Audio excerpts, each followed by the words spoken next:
तो चलिए बिना किसी देरी के सीधा मुद्दे पर आते हैं। आज के इस एक्सप्लेनर में हम डिकोड करने वाले हैं कंटेंट क्रिएटर की उस पहली कमाई के पीछे का असली गणित। ये सफर जितना एक्साइटिंग लगता है ना, उतना ही कंफ्यूजिंग भी हो सकता है, क्योंकि सोर्स मटेरियल के मुताबिक यहाँ हर एक व्यू, हर मिनट और आपकी कैटेगरी का एक बहुत ही अलग इम्पैक्ट होता है। पता है, जब भी कोई नया क्रिएटर शुरुआत करता है तो उसके दिमाग में सबसे पहला सवाल यही आता है कि भाई, पहली कमाई के लिए आखिर व्यूज चाहिए कितने। हमारा आज का सोर्स YouTube की इन कॉम्प्लेक्स पॉलिसीज को बहुत ही आसान नंबर्स में बदल देता है। और सच कहूं तो जब हम इन व्यूज के असल स्केल को देखते हैं तो सच्चाई लिटरली हैरान कर देने वाली होती है। चलिए इन नंबर्स को थोड़ा करीब से देखते हैं। फटाफट आज के हमारे एजेंडे पर नजर डाल लेते हैं। सबसे पहले हम समझेंगे $100 का नियम, फिर लॉन्ग फॉर्म मोनेटाइजेशन का गणित, उसके बाद पहले $100 कैसे कमाएं, फिर शॉर्ट्स का फॉर्मूला और आखिर में बात करेंगे क्रिएटर्स के लिए अगले स्टेप्स की। हम इन सभी को बिल्कुल डिटेल में ब्रेक डाउन करने वाले हैं। तो चलिए शुरुआत करते हैं हमारे पहले पॉइंट से, $100 का पहला पेमेंट रूल। आप इसे अपना सबसे बड़ा माइलस्टोन मान सकते हैं। आसान भाषा में समझें तो मोनेटाइजेशन की ना एक बहुत ही सख्त न्यूनतम सीमा या मिनिमम थ्रेशहोल्ड होती है। मतलब आपके बैंक अकाउंट में एक भी रुपया आने से पहले आपके एडसेंस अकाउंट में कम से कम $100 का इकट्ठा होना एकदम कंपलसरी है। ये $100 एक तरह से हमारा अल्टीमेट गोल है, जिसका सीधा सा मतलब ये है कि आपका हर एक व्यू इस फिक्स्ड और सख्त टारगेट की तरफ गिना जाएगा। अब आते हैं दूसरे हिस्से पर, लॉन्ग फॉर्म मोनेटाइजेशन का गणित। मतलब उस $100 के टारगेट तक पहुंचने से पहले की जो पहली रुकावट है, उसे कैसे पार करना है। यहाँ दोनों का अंतर बिल्कुल साफ देखा जा सकता है। सोर्स मटेरियल हमें बताता है कि लॉन्ग फॉर्म क्रिएटर्स को ना सिर्फ व्यूज के वॉल्यूम के लिए नहीं, बल्कि वॉच टाइम, यानी लोग कितनी देर तक वीडियो देख रहे हैं, उसके लिए मेहनत करनी पड़ती है। शॉर्ट्स में जहाँ आपको पूरे 1 करोड़ व्यूज चाहिए, वहीं लॉन्ग फॉर्म में 4000 घंटे का वॉच टाइम और 1000 सब्सक्राइबर्स की जरूरत होती है। और ये टेबल इस बात को बहुत ही खूबसूरती से इलस्ट्रेट करता है।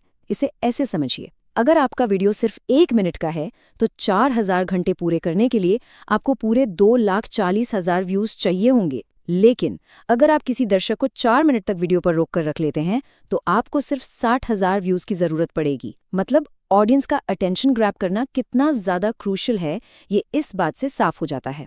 अब बढ़ते हैं तीसरे पॉइंट की तरफ। पहले $100 कमाना और आपकी निश यानी कंटेंट कैटेगरी का क्या इम्पैक्ट होता है।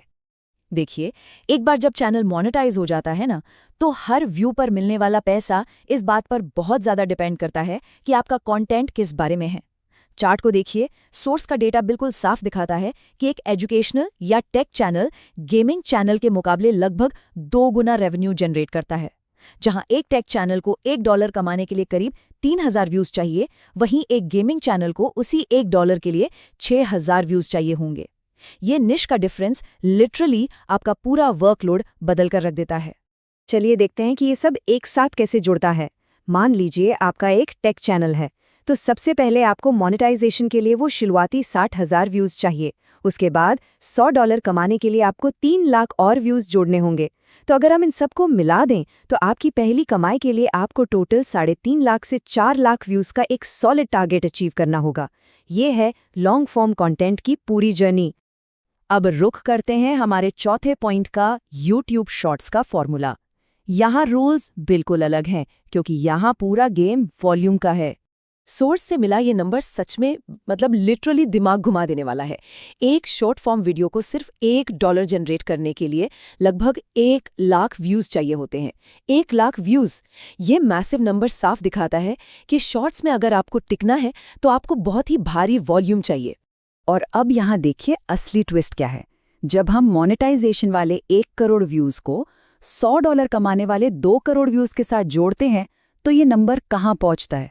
जी हाँ, 3 से 3.5 करोड़ व्यूज। आप इमेजिन कर सकते हैं, एक शॉर्ट्स चैनल को अपना पहला चक देखने के लिए 3-3.5 करोड़ व्यूज की जरूरत होती है। ये अपने आप में एक बहुत बड़ा नंबर है। फाइनली हमारा 5वां पॉइंट, क्रिएटर्स के लिए अगले कदम। क्योंकि याद रखिए, बात सिर्फ कंटेंट और व्यूज पर आकर खत्म नहीं होती। उस $100 के बैलेंस और आपके बैंक अकाउंट के बीच में ना कुछ एडमिनिस्ट्रेटिव काम भी होते हैं। मोनेटाइजेशन के बाद आपको अपना एडसेंस अकाउंट सेटअप करना होता है, बैंक डिटेल्स लिंक करनी होती हैं, अपनी आइडेंटिटी वेरीफाई करनी होती है और फिर डाक से आए पिन को भी वेरीफाई करना पड़ता है। ये सुनने में भले ही थोड़ा बोरिंग लगे, लेकिन अगर आप ये नहीं करते तो आपका वो मेहनत से कमाया हुआ पैसा बस ऑनलाइन ही अटका रह जाएगा। अब इन सब बैक एंड प्रोसेस के झंझट से बचने के लिए इस सोर्स के क्रिएटर एक पेड कोर्स और एक डेडिकेटेड ऐप भी ऑफर करते हैं। ये उन क्रिएटर्स के लिए एक नेक्स्ट स्टेप की तरह है जो बिना किसी गलती के इन चीज़ों को स्मूथली हैंडल करना चाहते हैं। एक इम्पार्शियल एक्सप्लेनर के तौर पर हमारा काम बस आपको ये बताना है कि सोर्स इन एडमिनिस्ट्रेटिव प्रॉब्लम्स का ये एक सल्यूशन भी रिकमेंड करता है। तो सब कुछ देखने के बाद आखिरी और सबसे बड़ा सवाल ये है कि एक तरफ है लॉन्ग फॉर्म के 4 लाख व्यूज और दूसरी तरफ है शॉर्ट्स के 3.5 करोड़ व्यूज। इतने बड़े डिफरेंस को देखते हुए उस $100 के पहले माइलस्टोन तक पहुंचने के लिए आखिर कौन सी स्ट्रैटेजी सबसे ज्यादा सही है? क्या लॉन्ग फॉर्म का वॉच टाइम बेहतर है या शॉर्ट्स का वायरल वॉल्यूम? इन कैलकुलेशंस ने पिक्चर तो क्लियर कर दी है, लेकिन अब ये सोचना आपको है कि आपके कंटेंट के लिए कौन सा रास्ता बेस्ट रहेगा।